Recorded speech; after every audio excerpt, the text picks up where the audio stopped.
Tuesday morning, I'm Casey Lund. Here are your top stories. Trial is set to begin today for the man accused of killing his wife's lover in Waipahu.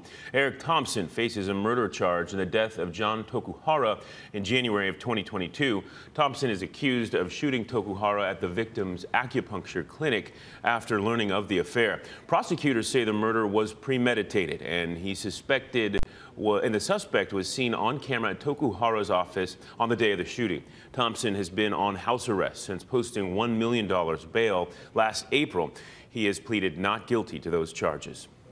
And 480,000 gallons of fuel is set to be drained from underground surge tanks at Red Hill next week. Officials say these tanks were used to hold fuel for transfers between the main storage tanks, but are no longer in service. They won't be part of the main defueling effort, which is set to begin in October. The EPA and the Hawaii Department of Health have granted conditional approvals to move the surge tank fuel to above-ground tanks at Joint Base Pearl Harbor Hickam. The entire process should take about 2 weeks.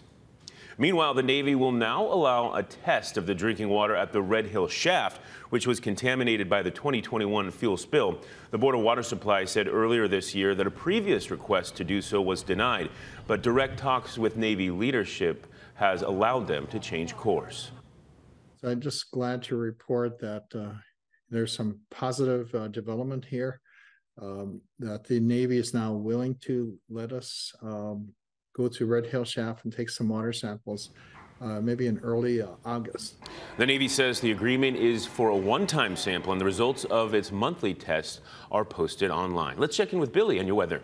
Thank you very much, Casey, and let's go ahead and take a look at the waves real quickly here. Looking good. As a matter of fact, we do have one thing to kind of caution you about: box jellyfish over in the water in the town spots. But the town spots are 4 to 6 right now. West side 2 to 4, flat to 2 over in the north shore, and the east side's kind of sloppy, choppy with the trade wind swell. Taking a look at today's conditions, we start off 5 to 10 miles per hour with the winds, and as we go throughout the day, those winds will pick up and they'll stay fairly in that 10 to 20 mile per hour range. We will see numerous showers as we go throughout the day. Daytime high about 88, 89 degrees. Get the latest on air online on your mobile device and at HawaiiNewsNow.com.